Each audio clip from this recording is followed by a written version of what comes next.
कभी कभी हमारे लिए निर्णय लेना कठिन हो जाता है और संदेह बहुत अधिक भय पैदा करता है।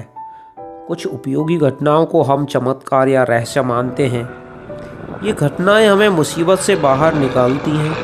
हमारे मन की हिम्मत और ताकत जो एक बाहरी कारक का रूप ले लेती है और हमारी समस्या का समाधान करती है।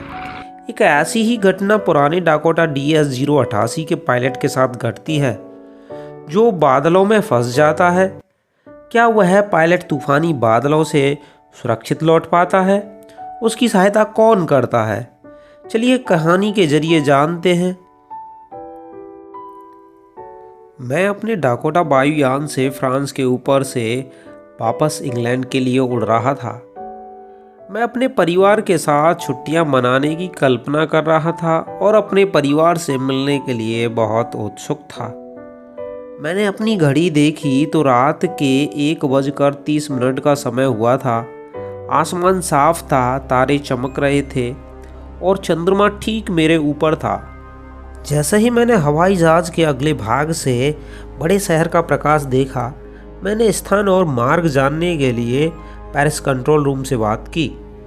Paris control room, Dakota DS-088 here. क्या आप मुझे सुन सकते हैं? मैं इंग्लैंड जा रहा हूँ। ओवर। रेडियो पर उत्तर आया, yes DS-088, I can hear you. मैं तुम्हें सुन सकता हूँ। अब तुम्हें 12 डिग्री पश्चिम में मुड़ जाना चाहिए।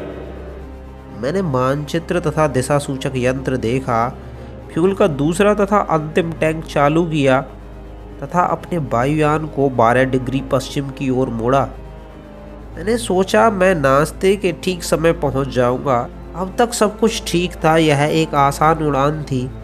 जब पेरिस 150 किलोमीटर पीछे निकल गया, मैंने तूफानी बादलों को विमान की ओर आते हुए देखा।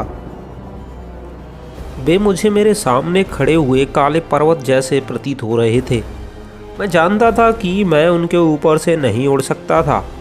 उत्तर या दक्षिण की ओर उड़ने के लिए पर्याप्त फ्यूल मेरे पास नहीं था।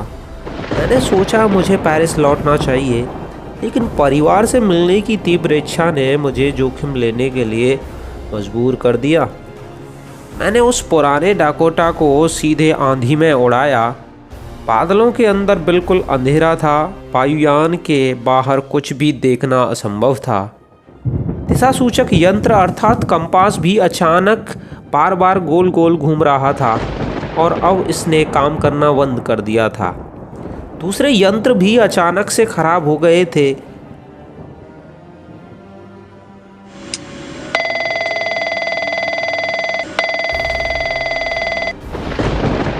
मेरे विमान ने नियंत्रण खोना शुरू कर दिया था।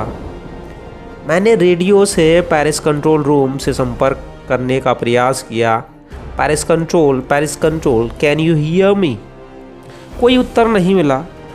रेडियो भी खराब था। मेरे पास ना रेडियो था और ना ही दिशा सूचक यंत्र। मैं देख भी नहीं सकता था कि मैं कहाँ हूँ।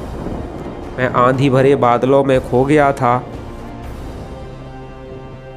तभी अचानक से मैंने अपने वायुयान के निकट काले बादलों में एक और दूसरा वायुयान देखा। उसके विंग्स पर कोई लाइट्स नहीं थी, लेकिन मैं उसे अपने सामने आंधी में उड़ता हुआ देख सकता था। वह मुझे हाथ के इशारे से पीछे आने का संकेत दे रहा था। वह जानता था कि मैं तूफान में खो चुका हूँ। वह मेरी सहायता करने की कोशिश कर रहा था। उसने धीरे धीरे अपना वायुयान उत्तर की ओर मोड़ा। मैं एक आज्ञाकारी बच्चे की तरह उस अजनबी वायुयान का पीछा कर रहा था। आधे घंटे तक वह वायुयान मेरे आगे उड़ रहा था, लेकिन अब केवल 5 या 10 मिनट उड़ने का फ्यूल मेरे वायुयान में बचा था।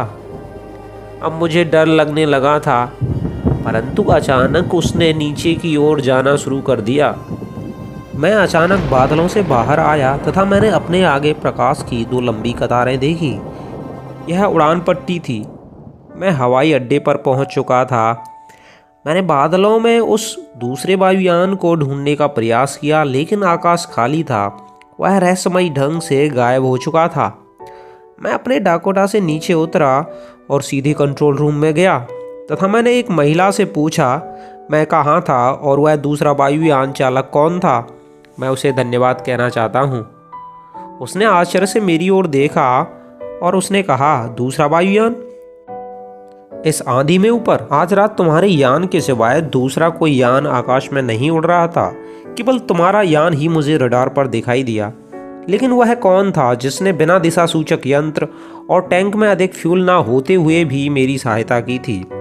उस काले अजनबी वायुयान में बिना प्रकाश के उड़ने वाला वायुयान चालक कौन था?